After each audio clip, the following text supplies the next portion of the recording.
Hello BookTube, my name is Elizabeth. Welcome or welcome back to my channel, Book as in Books. This is my May wrap up, my TBR check-in, my what did I read in May type of video. I will start with the TBR check-in because I have my notebook in my hands.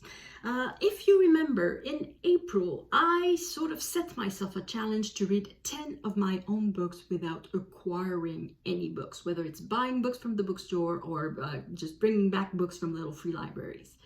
And I succeeded. I did. I cheated just a teeny tiny bit, but you'll forgive me, and you, like me, you will consider it's not cheating. So what happened is that I had almost finished the books 9 and 10. I had 50 pages left to read in one book and maybe 100 pages to read in the other. So basically 150 pages left to read in 2 books. And my birthday happened. And I thought, okay, what's going to make me sadder? Not buy any books for my birthday or just cheating just a little bit on the 10-book challenge. And I figured I would be much sadder if I did not buy books for my birthday, so I bought books for my birthday. But the point of the 10-book challenge was sort of to control my impulses, to teach myself to control my impulses. And I think it worked well because how many books did I buy for my birthday? 2 teeny tiny little books. And yes, so that means that my impulses are well under control. And I thought it was a bit pathetic to buy just 2 books for a birthday. So a couple of days later, I went back to the bookstore and I bought 2 more. So the total number of books that I bought in May is 4. I read 6 of my own books. I read 10 books in May, but 4 of them were from the library or script. And then I looked at my TBR and I removed 2 books. Now, these were 2 books that I had taken from little free libraries. What happens in little free libraries is that among the 20-25 books that are there, they look super interesting. And then I bring them back home. And then I look at these books and compare them to the 150 that I chose among thousands and thousands of books. And they look less interesting. So I decided to bring them back to a little free library. Not the same. So the books traveled. So that means -6 + 4 - 2 = -4. And that is the first time in like 4 months that I'm in the negative. I'm very happy. So that brings me to 144. Yeah, so 144 books on my TBR. Now, for what I have read in May, I don't know if I'm going to talk about them all. I had set myself a very ambitious pile of possibilities. I wanted to participate in a whole bunch of readathons in May, and it ended up that some of them I did not participate or not in the way that I thought I would. I wanted to participate in maybe Midrash, which was to read about religion, one fiction and one nonfiction, and I ended up not doing that. Because I always have some books on hold at the library. I rarely know when they're going to come in. In fact, I never know when they're going to come in. And I received a book from the library that I wanted to read. And I could not just say, okay, I'm going to bring it back and borrow it again because 65 people were waiting for it. So I decided to read it. And the readathon that ended up being pushed was maybe Midrash. And then I wanted also to participate in the historical fiction readathon hosted by Katie from Books and Things. And for that, I said that I would read M by Antonio Scurati, a book about Mussolini. And I did start it. I read about 200 pages of it. But that one too, I put aside for the new releases from the library that I was receiving because I give priority to the new releases because if 65 people are waiting for it, I want to read it. I want to hurry. So I read these new releases first, and then I realized that somebody else was waiting for M, which was also a copy from the library. So since I wouldn't finish it in the next couple of weeks, I decided to bring it back to the library and borrow it again when I will have time to read it. So that one is not ADNF. It's a put aside for now. I will pick it back up. It was very good. It was very interesting. And I will definitely pick it back up again. So those are plans that did not come to pass. However, I did read 1 book for Springathon. I did read some books from Beyond the Moderns. And what else? Yeah, I did end up reading a book for historical fiction, the readathon. However, not the one that I thought I would read. So what I'm going to do is just list the books that I've read. Those that I don't really want to talk about, I'll just say a couple of words. And those that I want to talk more about, I'll do that at the end. I will leave timestamps. So if you want to go straight to one of the books that I review in depth, just go ahead and click on the timestamps. And if you're not really interested, you can skip it. So, okay, the books that I read in May. The first one that I read was for Springathon. It was Eloquence of the Sardine by François. And that is about life underwater, how fish communicate, how fish find their way, the relationship, I guess, between fish and human and between fish and other species. And it was just super interesting, super agreeable. I tend to read books that go on the scientific side when I read nature books, with lots of footnotes and with bibliographies and all that. This had none of that. Not that it's not well researched. I believe that it's well researched. I believe that the author knows his thing. But this just is a book that is meant to be enjoyed. You read it, then if you're the sort of reader who likes to have some background music, you could put some whale sounds of some seashore sounds, and it would just be delightful. It was really a very nice, comfortable read. Then for May of the Moderns, I read The House of Mirth by Edith Wharton. Now, this is definitely a book that I want to talk more about, so stay tuned or go to the timestamps. For May of the Moderns, I also read, my books are not in order. I read Whose Body by Dorothy Sayers. This is a mystery. It's the first of the Lord Whimsy mysteries. It's set in the 1920s, and it does the job. So if you're looking for an alternative to Agatha Christie or something similar to Agatha Christie, this could be very well an option. And I also read What the Boys Did Over There by Themselves, edited by Henry Fox. Now, this is a collection of testimonies of soldiers during World War I. It's interesting, but it lacks, it would have been more interesting if there had been an arc. And because it's just different stories, each chapter is its own thing, it lacks this, this story that would propel you forward to read the book. And it becomes a bit repetitive because even though each experience of war is unique, the stories about war tend to be all the same. Actually, not necessarily, but in this book, they tend to be a bit repetitive. So it was okay, but yeah, just nothing more interesting than that. And then I also participated in, well, not participated, I continued my rereading of Jane Austen. So I read Jane Austen, Mansfield Park, which is a reread. I'm not going to talk about that. I'm keeping this for Jane Austen July. And I read a new release of The Murder of Mr. Wickham. This is a cozy mystery, sort of Jane Austen retelling. Well, it's not a retelling, but it takes the characters of Jane Austen. And I have more things to say about that, so stay tuned or use the timestamps.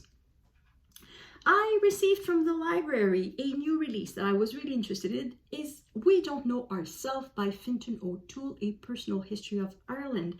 The reviews were rave about this book, and I was very curious. So I put it on hold, I received it, and there are like 65 people waiting for it at the library, so I rushed to read it, and it was absolutely, completely worth it. One of the best books I've read this year, so I'm going to talk more about it. And because I read about Ireland, I wanted to read more about Ireland. It was one of the great things about that book. So I remembered that I had this in my TBR, which is 1916 by Morgan Llewelyn. And this is a historical novel about the Easter Risings. The main character, Ned Halloran, is a fictional character. However, he attends a school that whose headmaster is Patrick Pearse, and that is not a fictional character, that is a real character. So we see a lot of real characters, the leaders of the rebellion of the Rising of 1916, who ended up being executed, and we also meet fictional characters. And I thought the fictional characters were more interesting. Once in a while, it felt a bit like the author was giving a history class more than she was telling a story, just once in a while. But I didn't mind really, because I know so little about the history of Ireland. I kind of needed the context, so it was very good. Yeah, so that was my historical fiction readathon participation. It was that book, 1916.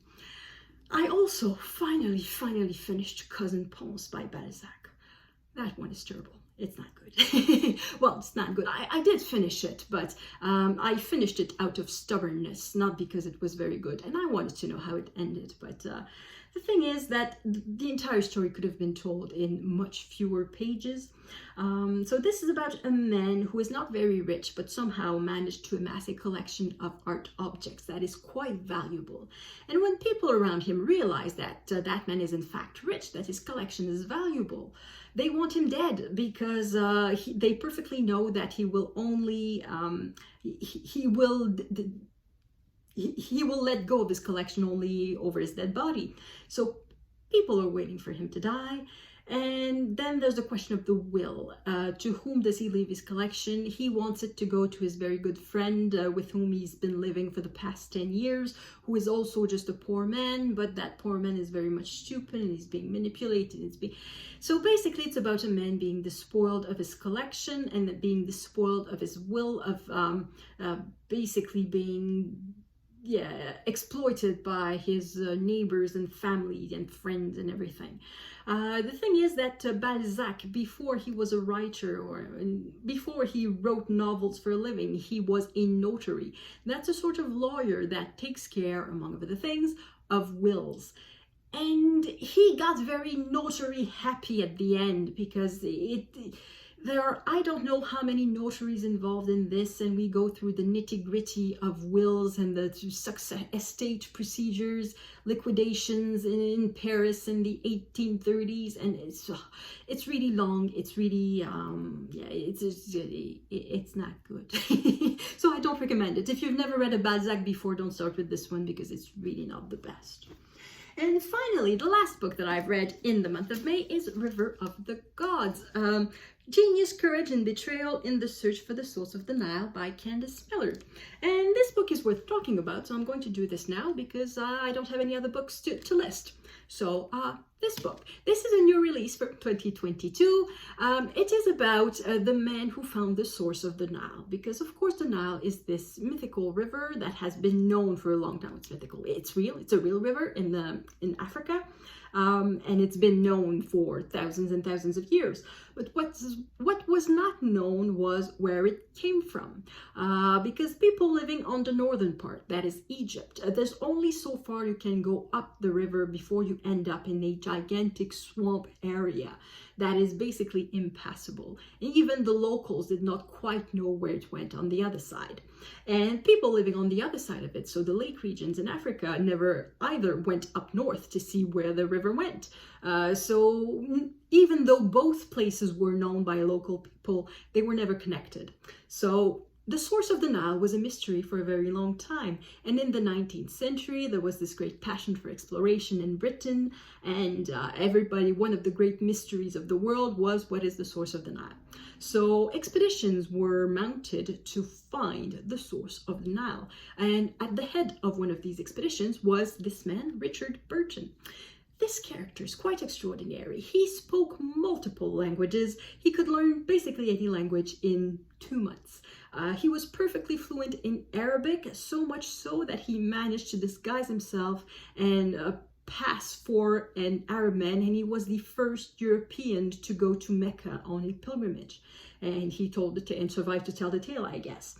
So he did that, not very respectful, but very intelligent and brilliant. And also he was a soldier in India. I don't remember if it was for the British government directly or the East India Company, but I think it was the East India Company. And he learned all sorts of local languages, and he also went to explore the regions that are now today Pakistan and Afghanistan, and he went in these regions. So he was a natural for this, if we can say that. Now, of course, he needed some help. He needed some secondary officers, and one of them that he chose was this man here, John Speke. This was a British man who was about 10 years younger than Burton, and who also had a gigantic ego. I don't know if I mentioned this, but Burton managed to make himself tons of enemies because he was so smart, he considered everybody kind of stupid, which he had a point because he was really, really smart. But it's not necessarily the best way to go about in the world, particularly not in the British Army of the 19th century. So he made quite a few enemies. And this man here, John Speke was also a man belonging to the British Army. However, he was less skilled, less qualified. His only qualification was that he was a good hunter. He was the son of a rich man, and he felt very much this sense of entitlement that it should be the leader of the expedition because he deserved it, because he was a natural leader, because all things like that. He had no particular skills, no particular qualification, but he thought himself the best man to lead the expedition. So eventually it led to some friction between him and Burton, and that is basically the story of the book. And in between these two men, there's this man. His name is Bombay. He was a local guide. I think if there should be a book written, there should be a book written about this man. If there are enough sources, I don't know if there are enough for that, but it sounds like he had a fascinating life. When he was a child, he was abducted and sold into slavery. He ended up in India, where he received the name Bombay, and he worked as a soldier, as a guard in India. And when his master died, he became free and he went back to Africa, and he was hired by, I think it was by Burton, or was it by one of these two, to work as a, I don't remember exactly what his role was in the expedition, but he was hired to work in the expedition.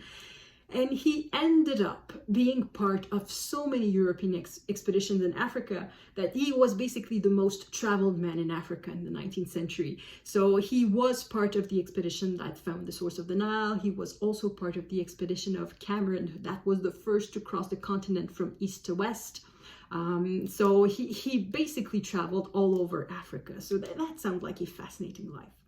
So the story in this book is a bit about the discovery of the source of the Nile, but it's also about the rivalry between the two main men, between Burton and Speke, and how this rivalry had consequence on the rest of their lives. And it's a very interesting story. It's sort of an adventure book, biography. It's super, super interesting.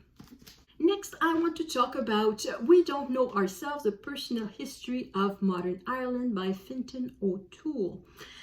As the subtitle says, it's a history of Ireland told from a personal point of view. It's not a memoir. It's not a memoir. I don't like memoirs.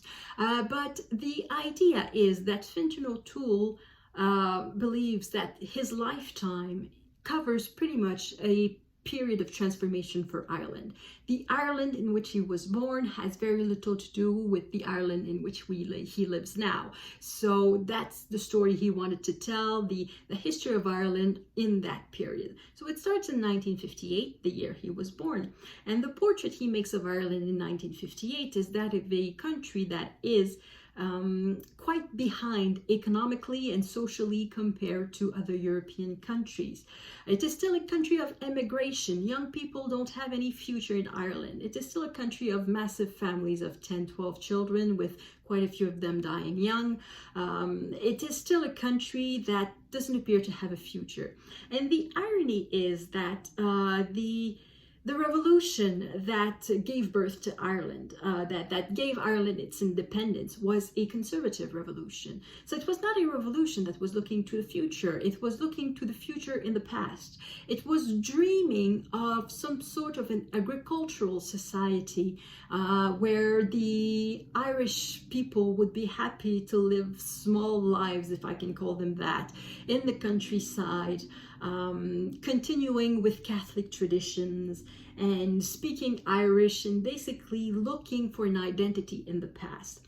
Now, of course, it's not what happened, because nobody really looks to the past. Nobody wants to live in the past. Everybody wants to live in the present, if not in the future.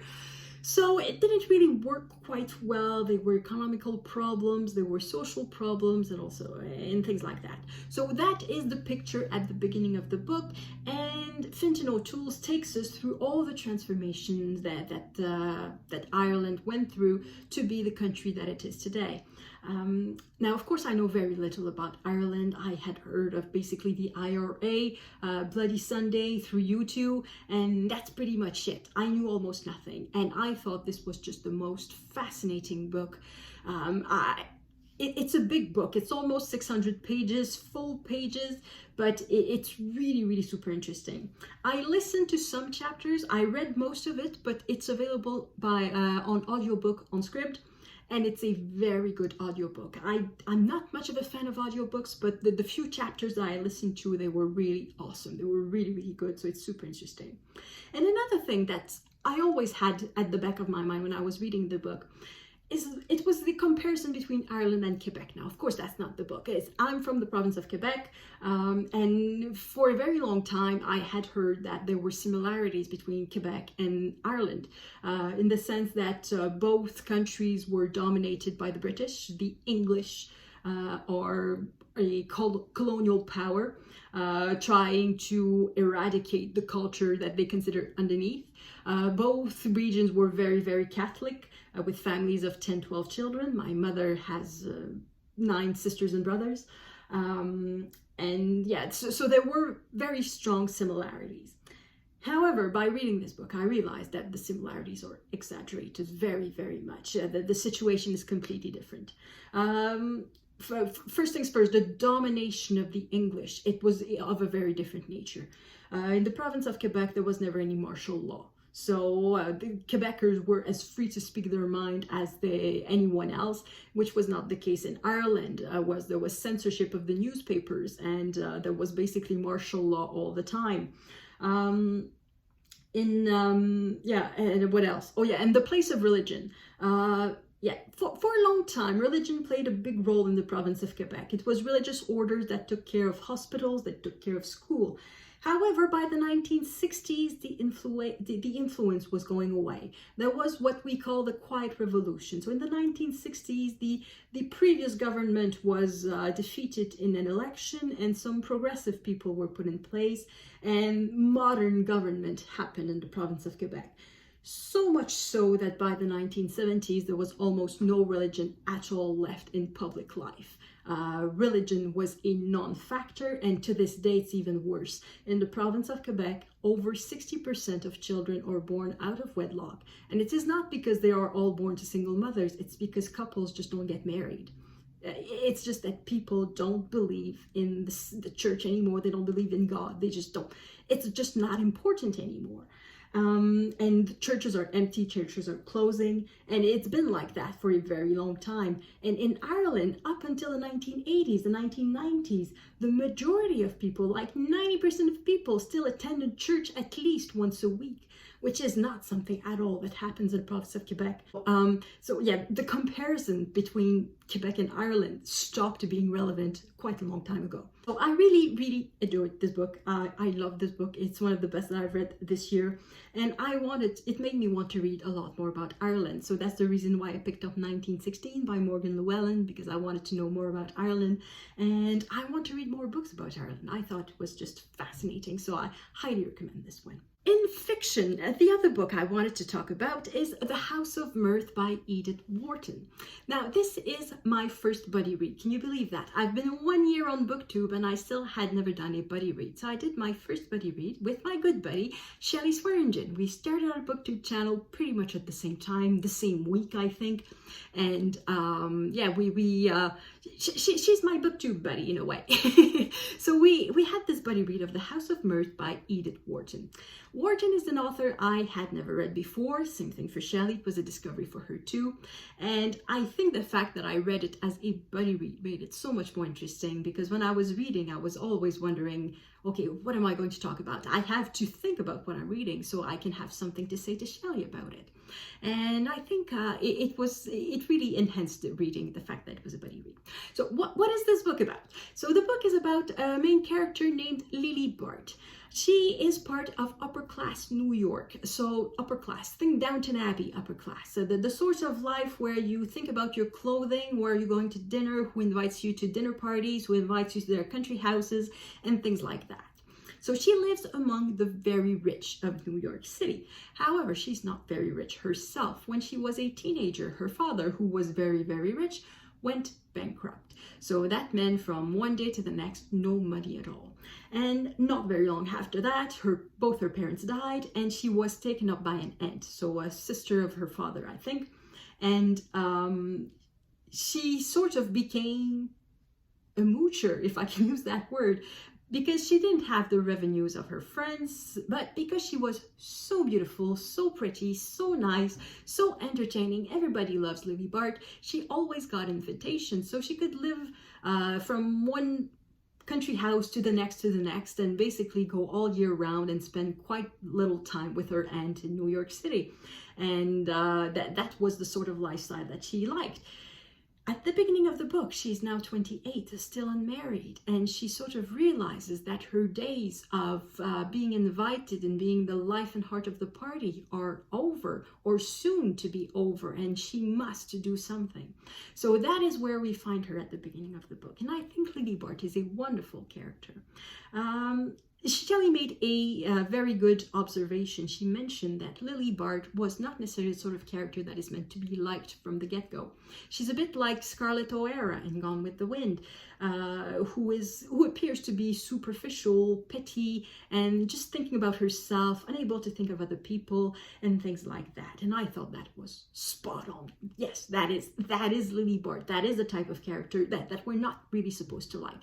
But we spend time with Lily Bart, and she ends up being a very endearing character.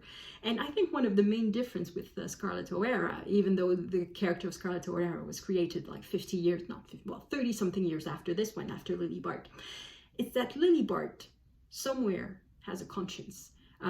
Scarlett O'Hara does whatever she thinks, and she's impulsive, and she doesn't, there's nothing to hold her back. But there's something holding Lily Bart back. She blames the entire world. She doesn't think it's herself. She never thinks it's her conscience, but I think it is her conscience holding her back. So she's a bit more likable than Scarlett O'Hara. So we follow Lily Bart, and with at the beginning of the book, she's looking at her options. She's perhaps maybe trying to find a husband, and then I don't want to say too much about it.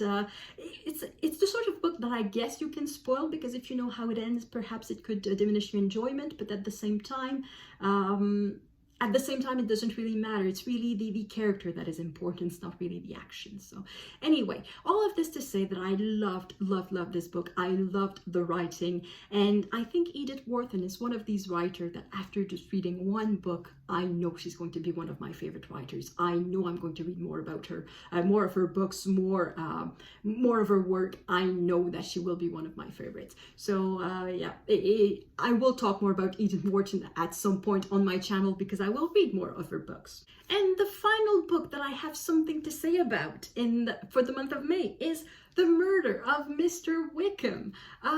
This is some sort of Jane Austen retelling, as you can probably guess from the title. The author very cleverly finds a way of reuniting all the main characters, well, not quite all, but most of the main characters from Jane Austen's novels. So her main 6 novels, which are Sense and Sensibility, Northanger Abbey, Pride and Prejudice, Emma, Mansfield Park, and Persuasion. So the excuse is that Emma, who is married to Mr. Knightley, is having some sort of house party where a whole bunch of people are invited, whether voluntarily or not. So Mr. Darcy apparently was an old Oxford friend of Mr. Knightley, so he's invited. The Bertrams of Mansfield Park apparently are cousins. I don't remember if they are cousins of Knightley or cousins of Emma, but they are cousins of some sort. The Wentworths are tenants somewhere on the estate belonging to Emma and Mr. Knightley. What else? Oh, the Tilneys. The Tilneys are not there. So Catherine Morland and Henry Tilney are not there. They are represented by their daughter, who is 17 in the book. The Brandon, it's Marianne and Colonel Brandon, who are newlyweds, who are also there, and I forgot the reason why they're there. But anyway, the author finds a clever way of reuniting everyone. And she also decided of a timeline. Now, of course, all the novels of Jane Austen basically all happen in the 1810s, so all during the Regency. However, the author decides to spread them in time so that there's a bit of a difference. So Pride and Prejudice would have had happened in the late 1790s, while Colonel Brandon and Marianne would have would be newlyweds. So that means that the eldest child of Mr. Darcy and Elizabeth Bennet is 22 years old, and his name is Jonathan, and he becomes the sleuth with Juliet Tilney, with the daughter of Henry Tilney and Catherine Morland. And yeah, so these two are the main characters, which I think is very clever, because if the characters of Jane Austen had been turned into sleuths, I think we would have more I think for me it would have been more difficult to really believe in it, because it's one of my pet peeves. I don't like when real people of history, historical figures, are turned into sleuths, and I don't necessarily like it either when fictional characters are turned into sleuths. I know a lot of people love it, but for me it's a bit of a me. But in this case, because it's the children of the characters, I don't mind. It's two different people, it's two new characters, so I don't mind at all. So I thought it was just very well done, very lovely, and we know who gets murdered. It's Mr. Wickham, because he showed up uninvited, and it turns out that everybody has a reason to hold a grudge against Mr. Wickham. We thought it was only the Darcys, but no, everybody has a reason to hold a grudge against Mr. Wickham, so everybody is a suspect. So it's really well done, it's super interesting, it's like being in the world of Jane Austen again. And yeah, for in Jane Austen July, there's always a prompt that is a Jane Austen retelling, so think about this one, it's quite fun. And I really enjoyed it. So, that is it. I've talked for long enough, it's been 30 minutes and more. Yeah, I read it away. Yeah, that's what happens when you read a lot of books, and a lot of good books. So that is it for me. Thank you everyone for watching. Let me know, what was your favorite book that you read in May, or have you read any of the books that I mentioned, or do you intend to read any of the books that I mentioned? And yeah, just talk to me in the comments. I really much like it. So thank you for watching, and I will see you in the next video. À la prochaine!